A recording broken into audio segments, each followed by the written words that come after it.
अनुच्छेद 239 से 242 तक इसकी कार्यरीति को संविधान में वर्णित किया गया है और अनुच्छेद 239 के ए में विशेष प्रावधान किए गए हैं, जिसके तहत दिल्ली विधानसभा सहित एक संघ शासित प्रदेश है। तो दिल्ली ना तो पूर्ण राज्य है, ना संघ शासित प्रदेश है, ना संघ शासित प्रदेश विथ असेंबली। क्योंकि ये राजधानी क्षेत्र है, इसको ध्यान में रखते हुए 239A में इसका एक विशेष प्रावधान संविधान के तहत किया गया है। इसकी डिटेल बात मैं बाद में बताऊंगा।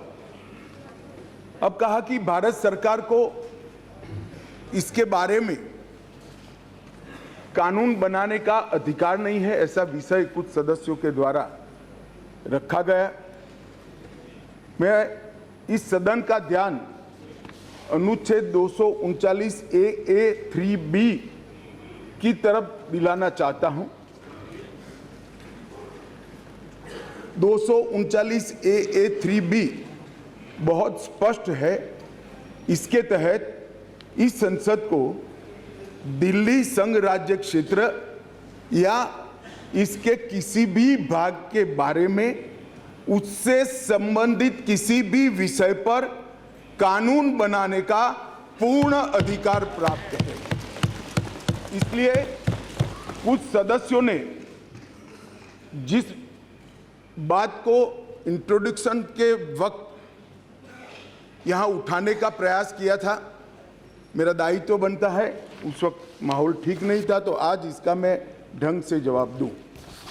मान्यवर, कुछ सदस्यों ने यह भी कहा हाथ में सुप्रीम कोर्ट के जजमेंट रखकर कि ये सर्वोच्च अदालत के आदेश के उल्लंघन कर इसको लाया गया है। मैं वो सभी सदस्यों को विनती करना चाहता हूं कि आपने सर्वोच्च अदालत के आदेश का अपने मनपसंद हिस्सा ही पढ़ा है। जब सर्वोच्च अदालत के आदेश को सदन में कोट करते हैं तो संपूर्ण आदेश का अध्ययन होना जरूरी है। उसका दूसरा हिस्सा भी पारदर्शिता के साथ सदन के सामने रखना चाहिए। खैर, जिन्होंने नहीं रखा, मैं रख देता हूं। मान्यवर, मैं स्पष्टता करना चाहता हूं कि ये विधेयक जो है, इसमें सर्वोच्च अदालत के निर्णय को जो उन्होंने रिफर किया है, उसके पैरा 86, पैरा 95 और विशेष कर पैरा 164F की ओर मैं ध्यान आकर्षित करना चाहता हूं।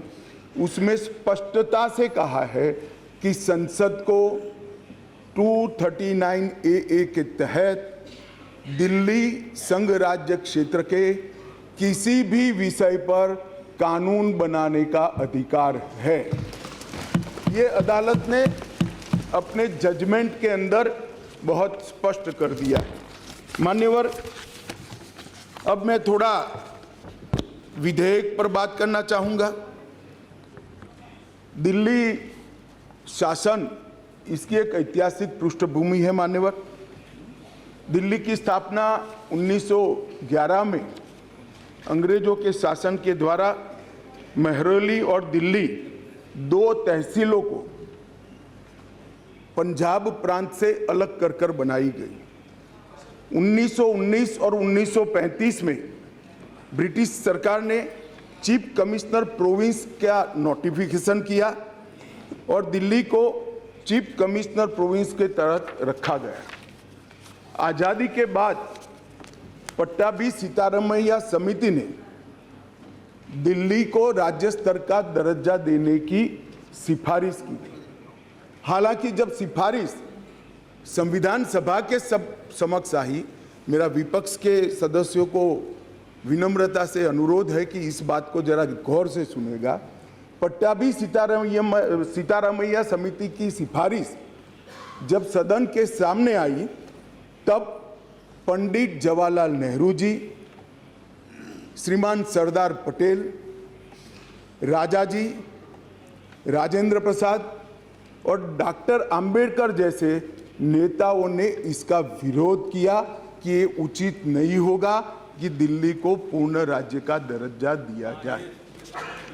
मैं फिर से एक बार रिपीट करता हूं, किस किस ने विरोध किया था? पंडित नेहरू ने किया था, सरदार पटेल ने किया था, राजा जी ने किया, राजेंद्र प्रसाद जी ने किया और अंबेडकर जी ने भी इसका विरोध किया था। और उस वक्त पंडित नेहरू जी के एक चर्चा के हिस्से को मैं सदन के सामने रखना चाहता हूं। 2 साल पहले सदन ने एक समिति, सीतारामैया समिति की नियुक्ति की और अब जब रिपोर्ट आया है तब दुनिया बदल गई है, भारत बदल गया है और दिल्ली काफी हद तक बदल गई है। इसलिए दिल्ली में हुए इन परिवर्तनों की परवाह किए बगैर उस समिति की सिफारिशों को स्वीकार नहीं कर सकते और स्वीकार करना वास्तविकता से पूरी तरह मुंह मोड़ लेना होगा। एक समय तो नेहरू जी ने संविधान सभा के सदस्यों को यहां तक कहा कि चूंकि नई दिल्ली में 3/4 संपत्ति केंद्र सरकार की है, इसलिए तर्कसंगत यही होगा कि इसको केंद्र के अधीन रखा जाए। बाद में जब अंबेडकर जी ने समापन किया तब उन्होंने कहा, जहां तक दिल्ली का सवाल है, हमें ऐसा लगता है कि भारत की राजधानी के रूप में शायद ही किसी स्थानीय प्रशासन को मुक्त अधिकार यहां दिए जा सकते हैं।